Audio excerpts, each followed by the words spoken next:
Halo, berjumpa lagi dengan Pak Mul. Apa kabar semuanya? Semoga kita semua selalu sehat ya. Hari ini Pak Mul mau bicara tentang permutasi dan kombinasi ya. Kita akan coba membedakan seperti apa itu kombinasi dan permutasi dalam menyelesaikan soal-soal ya. Yuk, kita baca dulu nih. Permutasi itu dapat diartikan sebagai aturan, pencacahan, atau penyusunan dengan memperhatikan urutan.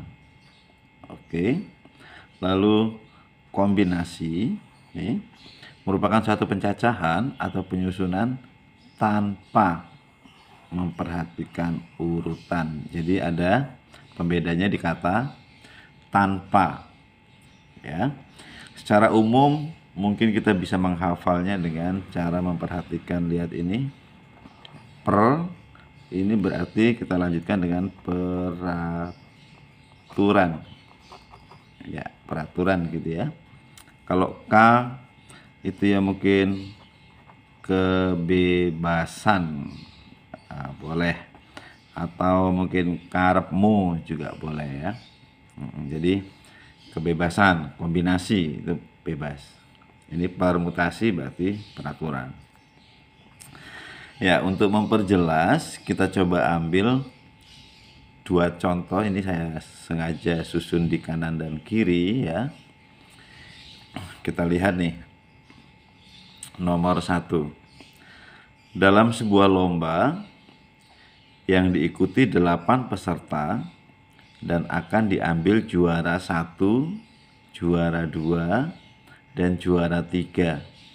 Oke, berapa banyak kemungkinan susunan pemenangnya? Nah, sekarang kita lihat aturan atau urutan.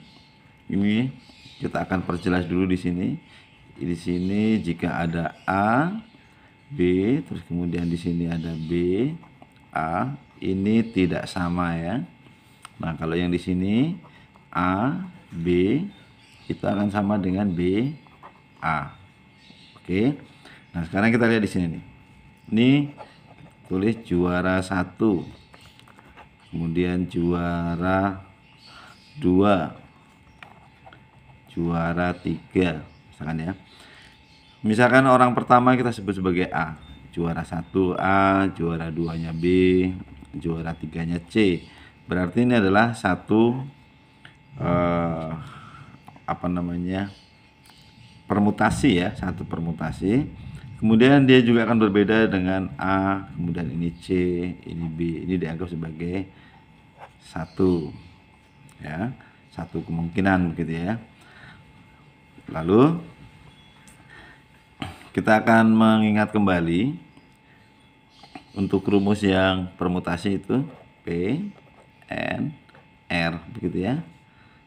N per N dikurangi R ya, faktorial.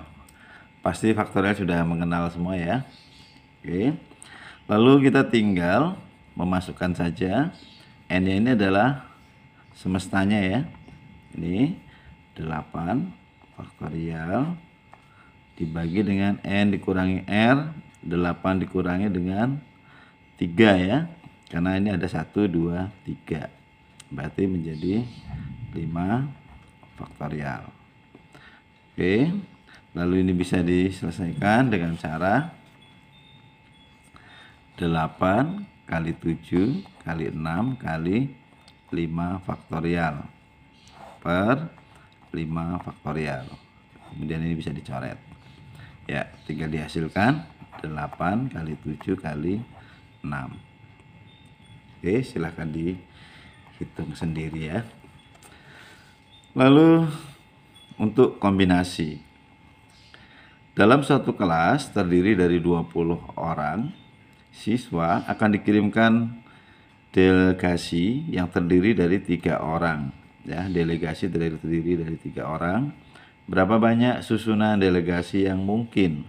Kita bicara tentang kemungkinan. Ini ada 3 orang.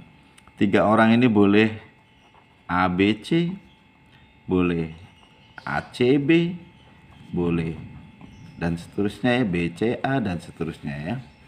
Dan itu akan sama, diartikan dia hanya satu ya, hanya satu kombinasi ya. Nah, kemudian mengingat kembali rumus kombinasi NCR ya. Ini N dikurangi R faktorial R faktorial. Oke, kita masukkan angkanya. N nya adalah 20 ya, 20 faktorial. Kemudian ini 20 dikurangi 3 jadi 17 faktorial, 3 faktorial. Oke, lalu cara menyederhanakannya kita boleh langsung coret 17 dengan 20, posisinya sama seperti ini ya. Kita ganti dengan 20 kali 19 kali 18. Oke, lalu 3-nya ini kita coret, kita ganti dengan 3 kali 2 kali 1. 3 kali 2 kali 1 6 dengan 18 jadi 3. Maka perkalian terakhirnya adalah 20 kali 19 kali 6 kali 3. Oke ya, tinggal dihitung sendiri seperti itu ya. Kemudian kita masuk ke contoh nomor 2 nih. Dari 10 pengurus suatu organisasi akan dipilih menjadi ketua, sekretaris, bendahara. Berarti 3 ya, sama-sama 3 tadi. Berapa banyak pilihan pengurus yang mungkin? Berarti ini 3 itu, misalkan si A itu bisa jadi dia jadi ketuanya. A juga mungkin bisa jadi sekretarisnya. A juga bisa jadi bendahara. Maka yang lain itu akan diisi oleh siswa yang lain ya. Pastilah akan berbeda. Jadi ini tinggal dimasukkan ke rumus yang tadi sudah pernah kita coba ya. Nah, ke sini. Oke, dikurangi R faktorial. Ini min ya. Ya. Perhitungannya kalian bisa ikuti langkah yang di atas. Lalu nomor 2. Dari 11 siswa akan dipilih 6 pemain voli yang akan bertanding. Berapa banyak kemungkinan? Kita akan bicara tentang 6 orang. 6 orang ini bebas.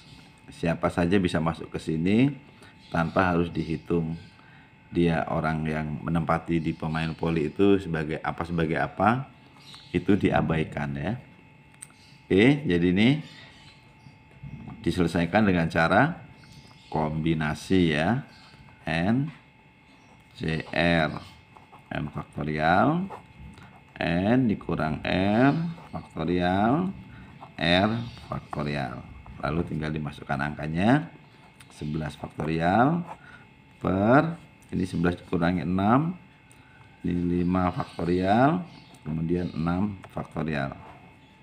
Ikuti langkah penyelesaiannya seperti yang sudah. Lalu pertanyaan berikutnya adalah, mungkinkah soal-soal yang ada di kombinasi ini bisa berubah menjadi soal permutasi? Mungkin. Jadi sangatlah mungkin ketika soal ini dilanjutkan dengan, misal ini ya, dalam satu kelas terdiri dari 20 orang yang akan dikirimkan, yang terdiri dari 3 orang dan akan menempati tempat duduk di bis kursi 1, 2, dan 3. Lalu bagaimana atau berapa banyak cara delegasi itu berangkat ke tempat tujuan? Artinya dia akan berhitung di posisi tempat duduknya di bis menempati kursi 1, 2, dan 3. Jadi kita jangan menghafal, tapi kita coba untuk memahami kapan itu akan diselesaikan dengan kombinasi dan kapan dengan permutasi. Intinya kita akan lihat bahwa di sini adalah peraturan ya, memperhatikan aturan. Oke. Lalu nomor 2, ini juga sama. Mungkinkah ini bisa diselesaikan dengan permutasi atau dibuat menjadi soal permutasi? Mungkin.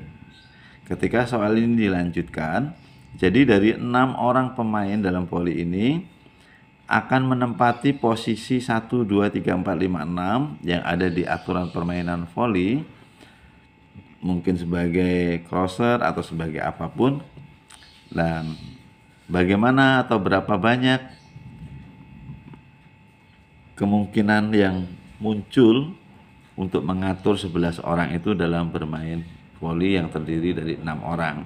Nah, itu akan diselesaikan dengan permutasi. Ketika dia diatur, dia akan menempati pemain di nomor 1, 2, 3, 4, 5, dan 6.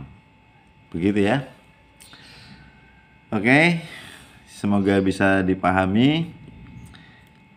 Demikian saja untuk permutasi dan kombinasi. Sampai jumpa di soal-soal atau di materi yang lain. Selamat siang dan selamat belajar ya.